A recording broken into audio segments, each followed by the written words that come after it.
안녕하세요. 김주갑의 경제부동산입니다. 구독, 좋아요 부탁드립니다. 80% 대폭락 7곳은 여기 집 사면 미친 듯 돈 번다. 전문가들이 2구 동성으로 부동산 1차 폭락이 마무리되고 여름 반짝 반등 후에 2차 폭락이 올 것이라고 전망합니다. 2023년 겨울부터 1년간 혹은 2, 3년 하락장이 이어진다면 바로 이곳들이 심각한 상황에 빠지게 됩니다. 많은 사람들이 자기가 사는 곳이 호재가 많아서 최고라고 착각하며 살고 있습니다. 그렇다면 반드시 피해야 할 7곳은 어딜까요? 또한 꼭 잡아야 할 곳들은 어딜까요? 유료 상담은 010-3999-8808 제가 직접 에스타이밍과 입지를 추천해 드립니다. 지금 바로 전화 주십시오. 80% 대폭락 7곳은 여기 집 사면 미친 듯 돈 번다. 이거 보세요. 자, 일본 지도 같지 않아요? 이게 바로 집값이 이렇게 뛰었다는 뜻이에요. 자, 뛸 때 이렇게 미친 듯이 뛰었네요. 21년까지. 보시면 1차 때 투기 세력이 저가로 매입을 하고 2차 때 투기 세력이 집값을 띄우고 마지막에 3차 때 투기인들은 다 매도를 해버리고 현지인들이 매입하는 거예요. 지들이 사고팔고 하면서 집값을 일부러 띄워요. 자전거래라고 합니다. 이런 경우가 허다하죠. 자, 이제 이런 것 때문에 폭탄이 터지죠. 전국 입지 분석 A급, B급, C급, D급 이것도 모르면서 투자하면 안 됩니다. 기본은 알아야 돼요. 다들 상담하다 보면 자기가 사는 곳이 최고라고 착각을 해요. 지도 한번 딱 보세요. 그리고 여기는 서울 빨리 가니까 좋다. 그게 아닙니다. 자, 실거리가 제일 중요한 거예요. 알았어요? 자, 보실래요? 여기 보면 서울입니다. 자, 빨간 첫 번째. 이게 1등이겠네요. 자, 그 다음에 서울에 좀 가까운 거 약간 남쪽으로 길게 되어 있죠. 왜냐? 강남이 남쪽에 있으니까 그래요. 이 2번입니다. 자, 그 다음에 이제 경기도. 이게 3번이겠죠. 외곽. 그러면 여기 안 나와 있는 지방은 4번이 되는 거죠. 자, 이거 보실래요? A급이라고 할 수 있는 게 서울 전체입니다. 지역 순위도 이 순위예요. 강남 3구, 한강변, 도심권, 서울 외곽. 한마디로 서울 외곽은 경기도 최고 입지 좋은 곳보다 낫다. 장기적으로. 그 다음에 가격 변화. 고점 10억, 하락 6억, 다음에 올라가면 18억. 신고가를 찍을 확률이 높아요. 기간별로 봤더니 자, 하락은 대충 4년, 회복하는데 2년밖에 안 걸려요. 신고가도 4년이나 찍었어요. 자, 그리고 B급 경기도 중심이 어디냐? 주요 신도시입니다. 자, 또는 주요 위성도시, 과천, 광명, 성남, 용인, 하남, 안양, 수원 뭐 이런 데겠죠. 자, 현재가 아니고 이제 하락장에 10억의 꼭지를 찍었다. 그러면 하락장에 6억을 가게 돼요. 상승할 때 12억까지. 그리고 하락은 5년. 회복이 또 시간이 많이 걸리죠. 4년. 신고가도 3년. 자, 이번에는 C급 경기 외곽 인천을 봅시다. 인천, 군포, 시흥, 안산, 김포, 화성, 평택, 파주, 양주, 오산. 자, 여기에 적혀 있는 것들은 누가 말해도 외곽입니다. 자기가 살고 있는 것이 최고라고 꾹꾹 우기지 마세요.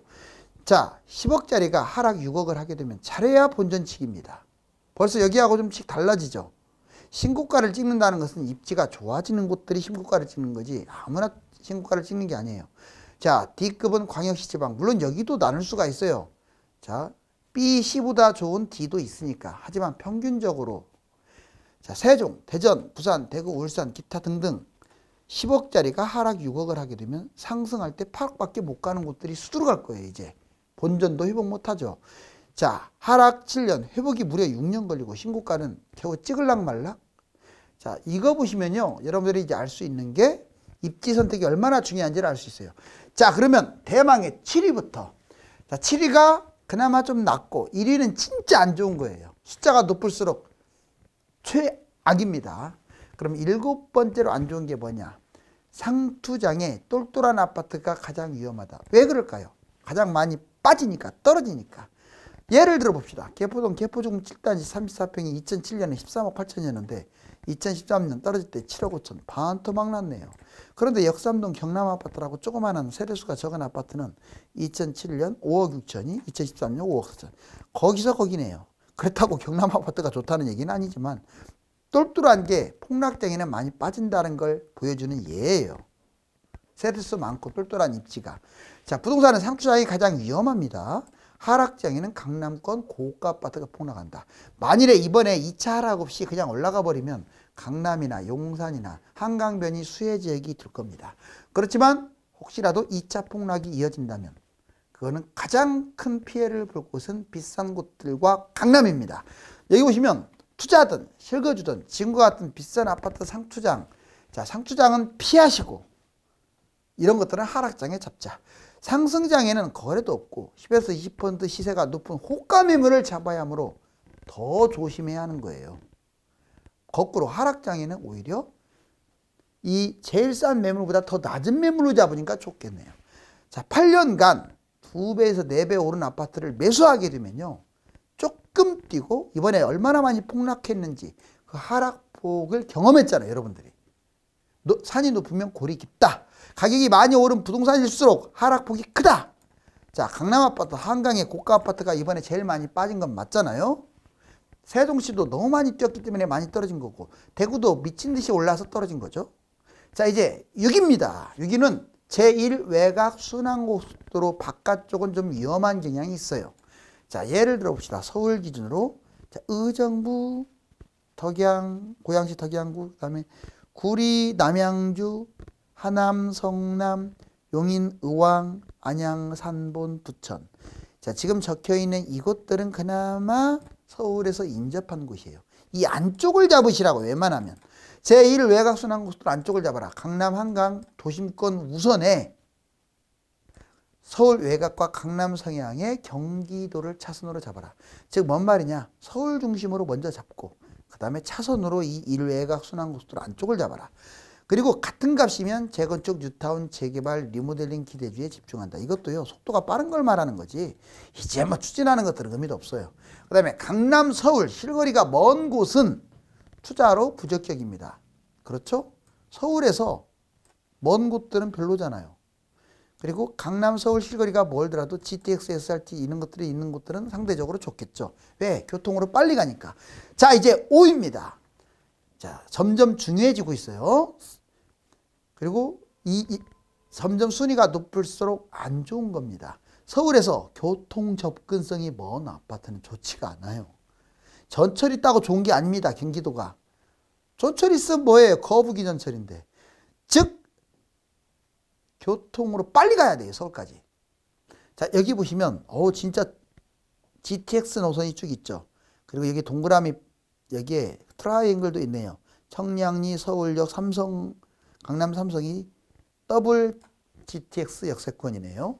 자, 각각 A, B, C, D까지 노선이 있습니다. 10년 전보다 경기도 아파트가 넘쳐나기 때문에 거래량이 적어서 팔리질 않아요. 그리고 지금 3기 신도시까지 막 택지지구까지 막 분양을 하게 되면 이제 남아 돌아요. 집이. 이 인구는 서울보다 경기도가 300만 밖에 많지 않으면서 집은 2배 이상 늘어났으니 이걸 어쩌겠습니까? 두 번째, 사람들의 선호도에서 멀어지기 때문에 황금성 잘 안 팔린다 이 말이에요. 크게 떨어진다.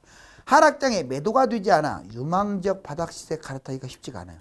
잘 안 팔리잖아요. 여러분들이 내보니까. 특히 서울은 잘 팔려요.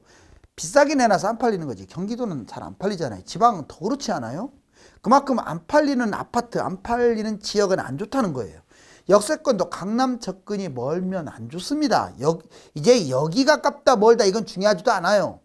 자, 그렇지만 SRT, GTX 인근 지역은 상대적으로 좋다. 자, 그 다음에 4위 한번 볼까요? 이번에는 이제 서울에서 교통보다 중요한 게 실거리입니다. 그러니까 4위죠.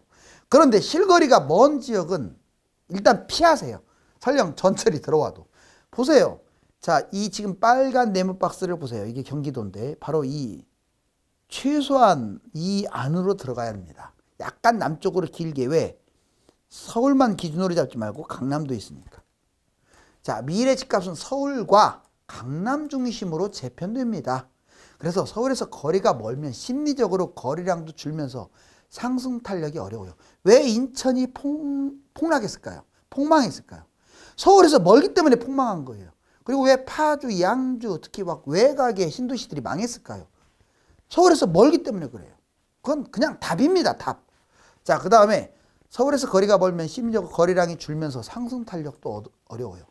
서울 중심에 원을 그려서 원이 커진 곳들, 이렇게 원이 좀 가까워져야지 원이 이렇게 점점 커질수록 안 좋다 이 말이죠. 그곳은 서울에서 멀고 경쟁 지역이 많으므로 불리하죠. 입지가 안 좋은 곳들은 20년에 안 뛰고 언제 뛰냐? 잘 기억하세요. 21년에 뛴 곳들은 진짜 안 좋은 곳들이에요. 얼마나 안 좋으면 20년에도 못 뛰고 21년에 뛰었을까요? 자, 그 다음에 제1 외곽 고속도 밖은 신중하세요. 아까도 얘기했지만. 그리고 설령 이렇게 멀더라도 GTX SRT 인근은 긍정적인 면이 있다. 걸어서 너무 멀면 안 돼요. 10분 이내. 자, 이제 3위로 봅시다. 서울보다 더 중요한 게 어딜까요? 위치적으로. 강남입니다. 강남에서 거리가 먼 지역은 위험합니다. 똑같은 신도시래도 분당과 일산이 그렇게 차이가 안 났었는데 분당은 강남에서 가깝고 일산은 강남에서 우와 이렇게 멀다 보니까 지금은 집값이 정말 무슨 값이 돼버렸죠. 완전히. 신도심에도 불구하고 뭐 용인이나 성남보다도 싸요 오히려. 자, 여기 보시면 자, 실제로 지금 네모박스를 밑으로 하고 있잖아요. 왜? 강남이 여기에 있으니까. 과천이나 하남이나 이게 성남, 광명 이런 데 강남 서초에서 상대적으로 가까우니까. 서울의 핵심은 시청이 아닙니다. 강남입니다. 강남과의 거리가 실제 중요합니다. 강남에서 거리가 먼 곳은 상승 탄력에 한계가 있어요. 자, 부자들이 선호하지도 않아요. 주로 강남 사는 사람들이 이 밑으로 옵니다. 분당이나 이쪽, 과천이나 이쪽으로. 자, 강남에서 거리가 가까운 과천, 성남, 광명, 용인, 하남, 안양이 그나마 장기적으로 서울 다음으로 좋은 곳들이죠. 강남 성향이 강한 판교, 분당, 평촌, 위례, 광교, 교산, 과천, 식타운 바로 앞으로 분양할 뭐 이런 곳들까지 포함해서 바로 이런 곳들이 더 갑니다. 그렇지만 명심하세요. 이 금액이 서울보다 좋지는 않아요. 같은 금액이면 아무리 강남과 가까운 경기도라 할지라도 그냥 서울 자체를 잡는 게 나아요. 자, 강남 접근성이 강한 단지 특히 여기에서도 SRT, GTX가 있는 곳들이 상대적으로 좋다. 자, 이제 2위입니다. 점점 중요해져요. 300세대 미만 나홀로 아파트는 쳐다보지도 마세요. 강남 아파트도 나홀로 쳐다보지도 마시라고요. 그런 것들은 가격이 얼마가 뛰었든지 간에 좀 약간 부동산을 모르는 사람이 어쩌다 잡아가지고 올라간 경우도 있고 팔리지도 않습니다. 하락 꼭지를 찍고 팔리지도 않아요. 자, 여기 보시면 송파 가락 삼익 맨션 31평. 자, 얘 936세대예요. 2013년에 5억 5천이었던 게 20억까지 뛰었네요. 21년에. 그런데 자, 송파동 현대 243세대면 그렇게 적은 단지도 아니에요. 그래도 나홀로 5억 2천 23억. 얘보다 훨씬 못 갔죠. 이런 것들도 있어요. 100세대, 50세대. 그런 걸 왜 잡는지 이해가 안 갑니다. 50세대, 100세대 이런 것들은 새 거라 할지라도요. 걔들은 빌라하고 똑같아요. 오피스텔하고 똑같다고요. 걔들은 13억 5천으로 가는 게 아니라 5억 2천이 8억에서 끝날 수도 있고 하지 마시라고요. 300세대 미만의 나홀로 부동산은 가격 상승폭도 적지만 안 팔린다. 두 번째, 오피스텔, 도시형 생활주택, 빌라, 단독, 다가구, 상가 이런 것들이 왜 안 팔리는 줄 아세요? 바로 세대수가 적기 때문에 그런 거예요. 세대수들이. 그다음 비선호하고 나홀로 부동산은 노후화될수록 재건축이나 리모델링을 해야 하는데 돈이 왕창 들어가요. 또 새 아파트가 돼도 나홀로는 별로 가격이 안 뛰어요. 왜? 세대수가 적어서. 돈은 왕창 들어가고 들뛰고 이러니 망해버리는 거죠. 그래서 잡는 거 아니라고요. 그래서 주상복합이 오래된 것들은 잡으면 안 돼요. 나홀로 아파트나 비아파트는 당장 하락장에 또 안 팔립니다. 갈아타고자 하는 부동산의 가격이 너무 올랐으면 황금성 있는 징검다리로 활용하는 것도 방법. 이게 대망이 1위. 나홀로보다 더 나쁜 것들이 이것들이에요. 아파트가 아닌 부동산을 잡으면 평생 자 후회합니다. 왜 그러느냐. 아파트 아닌 것들은 바로 안 팔려요. 황금성이 없고 투자성도 없고 자 물량도 넘쳐납니다. 평생 안 팔려서 고생하죠. 기회비용을 다 날려버려요. 자녀들 아파트 아닌 것들 증여하지 마세요. 그런 걸 증여하게 되면 자녀들 인생 망치는 겁니다. 왜 돈 주면서 인생을 망칩니까? 자, 아파트 그냥 눈 감고 잡아도 얘들보다 많이 가는데 왜 이걸 그런 것들을 줘가지고. 그래서 제가 막연한 빌라 묻어놓지 말라고 하는 거예요. 안정성도 없어요. 자, 여기 보시면 초역세권, 직주근접, 미래호재, 핵심 상권일지라도 비아파트는 피해라. 잡아서는 안 될 것. 자, 7위부터 볼까요? 나홀로 아파트. 그 다음에 도시형 생활주택 아주 안 좋죠. 점점 안 좋은 걸로 갑니다. 오피스텔, 주거용이든 뭐 사무용이든 아파트텔 다 안 좋아요. 자, 신축 빌라 재개발 막연한 빌라. 이 막연한 빌라도 안 좋다고 했어요. 재개발이 막연한 것도. 4위로 안 좋아요. 신축 빌라 때문에 이번에 빌라왕 해갖고 거짓인 사람들 많죠. 자, 더 안 좋은 곳이 상가입니다. 절대 상가 잡지 마세요. 특히 상가는 비싸기 때문에 나쁜 거예요. 자, 지역주택조합 쫄딱 망하죠. 지주택 하지 마세요. 기획부동산의 토지, 특히 경매가 이게 많아요. 자, 기획부동산 토지 쳐다보지도 마세요. 아무튼 7가지는 보지 마시라고요. 자, 이제 부동산 80% 대폭락 7등부터 정리해 볼까요? 상투장이 비싼 곳, 더 안 좋은 곳은 제1 외곽 순환고속도로 밖에 있는 것들, 더 안 좋은 곳은 전철역이 먼 곳들, 더 안 좋은 곳은 서울 거리가 먼 곳들, 더 안 좋은 곳은 강남 거리가 먼 곳들, 더 안 좋은 곳은 나홀로 아파트, 제일 안 좋은 게 비아파트, 아파트 아닌 것들. 자, 이제 떼돈 버는 방법 6가지 알려드려 볼까요? 자, 이제 강남 집을 잡는 게 돈을 제일 많이 번다. 그럴 것 같습니까? 그렇지 않습니다. 임대주택 사업 아직 세금 문제가 남아 있기는 하지만 아파트 말하는 거예요. 서울의 아파트로 임대주택 사업을 내는 게 제일 돈을 많이 벌어요. 여기 보실래요? 자, 아파트 임대주택 사업 갭 투자로 하게 되면 무려 자기가 투자한 금액의 10배에서 20배를 봅니다. 자, 똘똘한 아파트, 강남 아파트를 말하겠죠. 얘도 많이 벌어요. 4배에서 8배입니다. 왜? 갭 투자를 했으니까. 내가 1억을 투자하면 8억. 10억을 투자했겠죠. 강남이니까. 자, 80억을 벌 수도 있어요. 갭으로. 자, 그 다음에 가상화폐 경제위기 때 많이 법니다. 3배, 6배. 하지만 저는 이걸 권하진 않아요. 좀 불안하니까. 자, 주식은 삼성전자나 우량주는 사도 돼요. 경제위기 때 2배에서 5배를 벌어요. 얘네들은 경제위기가 터진다는 조건으로도 이거밖에 못 벌어. 얘들은 경제위기가 아니래도 이렇게 많이 버는데. 자, 그 다음에 달러 경제위기 터지면 30에서 40%, 2배도 못 버네요. 달러에 목숨 걸지 마세요. 자, 금 꾸준히 올라가겠지만 경제위기 터져봤자 3, 40%밖에 못 올라가요. 자, 정리했어요. 1위부터 6위까지. 부동산 핵심 요인 6가지는 꼭 알면서 갑시다. 자, 이제 6위부터 기회비용이 중요해요. 거주보다 투자를 하는 거, 그 다음에 갈아타기라든가 추가 대출 받는 거, 또 물건을 잡는 거, 이런 것들이 이거 안 잡고 저걸 잡았으면 얼마나 좋았을까, 지금 안 잡고 기다렸으면 얼마나 좋았을까, 이런 것들이 기회비용인 거예요. 자, 5위는 호재입니다. 그런데 부동산의 제일 밑바닥, 자, 부동산에서 제일 실력이 안 좋은 밑바닥 수준 불인이가 누군 줄 아세요? 호재를 따지는 사람이에요. 혹시 여러분들이 호재 따지는 사람들은 다 불인이라고 보면 돼요. 자, 전문가도 호재를 강조하는 사람들은 불인입니다. 왜? 그 호재라는 것은 이미 시세에 어느 정도 반영됐어요. 호재를 무시하라는 얘기가 아니라 이거를 막 무선적으로 끄집어내는 사람은 전문가가 됐든 아니면 여러분들이 됐든 불인이라고요. 부동산 어린이라고요. 초보자들. 꼭 기억하세요. 이제 중요한 게 이제부터 나옵니다. 4위, 개인 상황.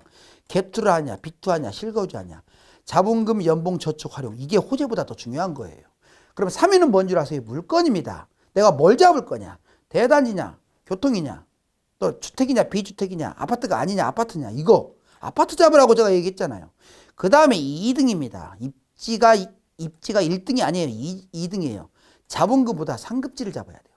자, 강남, 그 다음에 서울, 신도시, 경기도, 광역시, 지방순으로 투자 수익이 있어요. 그럼 1등은 뭐냐? 타이밍입니다. 바로 타이밍.